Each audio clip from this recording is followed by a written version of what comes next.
Welcome back to the Chad Hasty Show, News Talk 790 KFYO, streaming online at KFYO.com. Joining me right now on the phones, U.S. Senator John Cornyn. Senator Cornyn, welcome back to the show. How are you?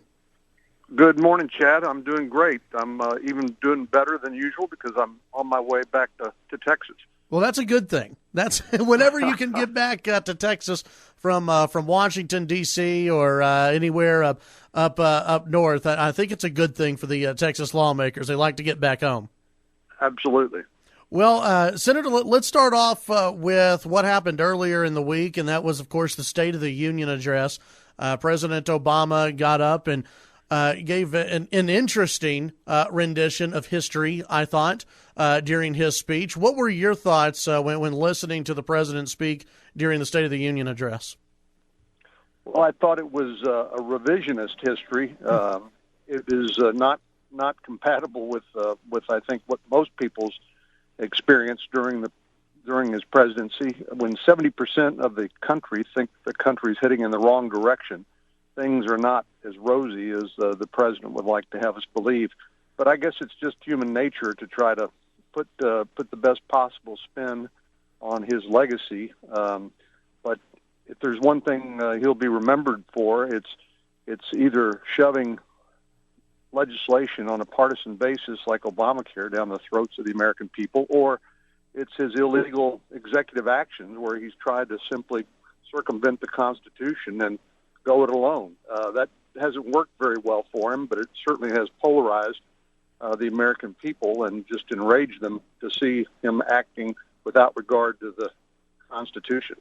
Well, and I thought that one of the parts of his speech that I thought was very hypocritical was when he was speaking to Republicans. He didn't say Republicans, he said politicians, but he was really speaking to Republicans. He was talking about divisive politics and that we don't need to have divisive politics, and we don't we don't need to do that to the American people because that's ruining the political process. And while I'm sitting there, I just remember some of the things that he said while he was number one campaigning, or when he accused many of the Republicans, such as yourself, of basically aligning with the hardliners in Iran in opposing an Iranian deal.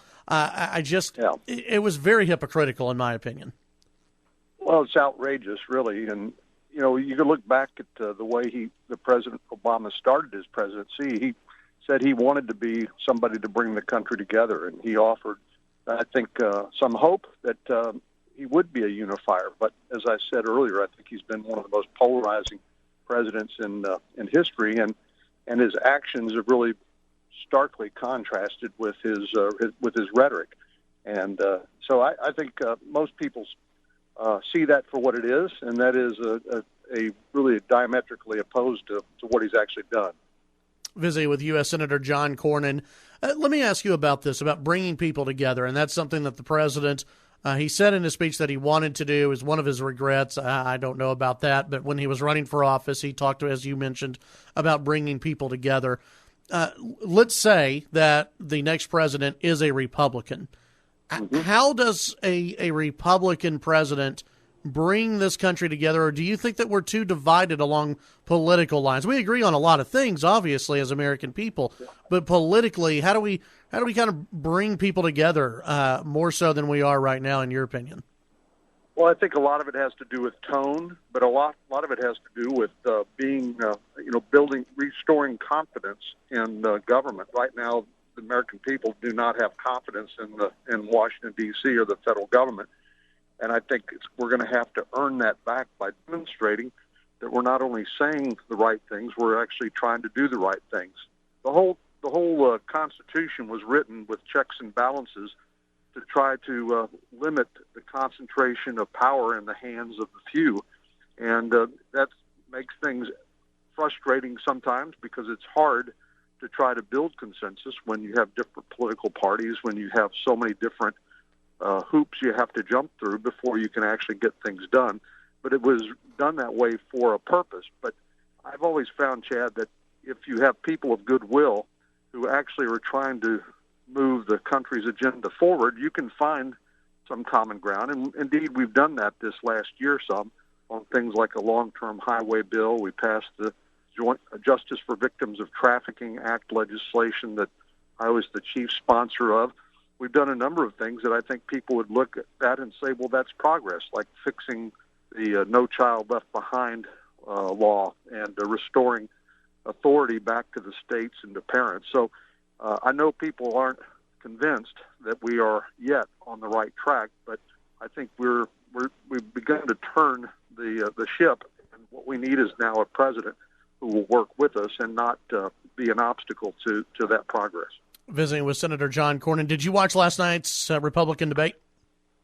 I didn't watch it from start to finish, but I did watch part of it. What are your thoughts so far? Not asking you to endorse anyone, obviously, but what are your thoughts so far on the race and where it's heading? Well, I kind of enjoy the fact that Republicans have a deep bench. I mean, we've got a lot of people who are on the stage who I think are qualified to be president. And I think, obviously, we have one president, one vice president, but then I think the next president, Republican president, will have a deep bench of talent to draw from for his administration.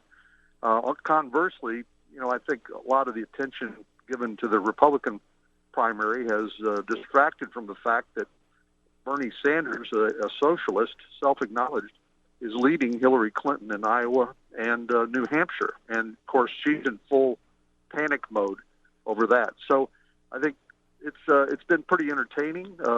Some people have gotten a little anxious about it. I'm not one of those. I think it's actually a sign of strength.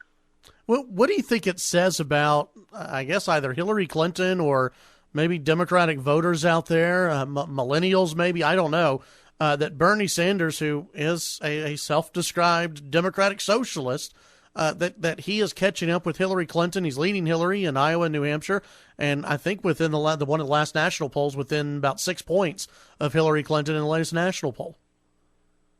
Well, Kimberly Strassel in the Wall Street Journal has an article about that this morning in the Wall Street Journal, and she makes the pretty obvious point that President Obama has pulled the Democratic Party far to the left, and while he offers soothing and sort of centrist rhetoric, his actions have been far different. And so now this has become the party of Elizabeth Warren and Bernie Sanders, and even people like Hillary Clinton, who had been sort of more mainstream Democrat, is trying to outdo the president and his rhetoric. So it really has deepened the divide between the Democratic Party and the rest of the country. I think what Republicans have to do is just not destroy ourselves in the process of nominating a candidate, because if we go through this process and nominate any one of these candidates, I think we have a very good chance of winning in November, which of course is the goal, because you got to win the election in order to govern and turn the country around. Absolutely. Visiting with U.S. Senator John Cornyn. Before I let you go, Senator, I want to bring up a mental health reform bill that you're currently working on, correct? That's right, Chad. We're going to have a hearing in the Senate Judiciary Committee in I guess the next week after next, actually. And this is a bill that I've introduced to provide additional tools to families to help when they have a family member who's suffering from mental illness, and also to help make sure that our jails aren't used as warehouses for people with mental illness as opposed to criminals, and we get the people who do have mental health issues to somebody who can help them and to get them hopefully back into a productive life. We've also noticed that many of these incidents of violence that we've seen, things like the Sandy Hook shooting and the Aurora, Colorado shooting, Virginia Tech, and so many of the others you can list, have a mentally ill shooter. And if there's additional resources that we could provide to families to help make sure that their loved ones actually stay compliant with their medications and follow doctor's orders, maybe we can do something to help them from becoming a danger to themselves and to the community. So that's part of the idea behind this, and it seems to me to be something that's not particularly political and something that maybe we can make some progress on. On that front, when looking at President Obama's executive orders that he threw out there on gun control, one of them had to do with mental health and doctors being able to report to the FBI some patients who are mentally ill. While you're working on this reform bill, do you look at that as a red flag of, possibly people who say, well, I'm not going to go to the doctor then, even if I'm feeling depressed or if I'm feeling bad, I don't want to go to the doctor because I don't want to be in a database somewhere. Yeah, that strikes me as an affront to due process. I mean, you shouldn't have somebody unilaterally reporting private mental health information to law enforcement authorities without going through a court process where everybody's afforded notice and the right to be heard, and particularly when you're talking about infringing on constitutional rights. So I think that raised the red flag for me too, Chad, and we're going to make sure in the legislation that we pass that we make sure that due process rights and constitutional protections are provided, and not just unilateral reporting by a physician. U.S. Senator John Cornyn, as always, sir, appreciate your time, and have a good trip to Texas. Thanks, Chad. Good to talk to you. Good to talk to you. That was U.S. Senator John Cornyn here on the Chad Hasty Show. We'll go ahead. We'll take the break. When we come back, your phone calls and much more here on the Chad Hasty Show, News Talk 790 KFYO.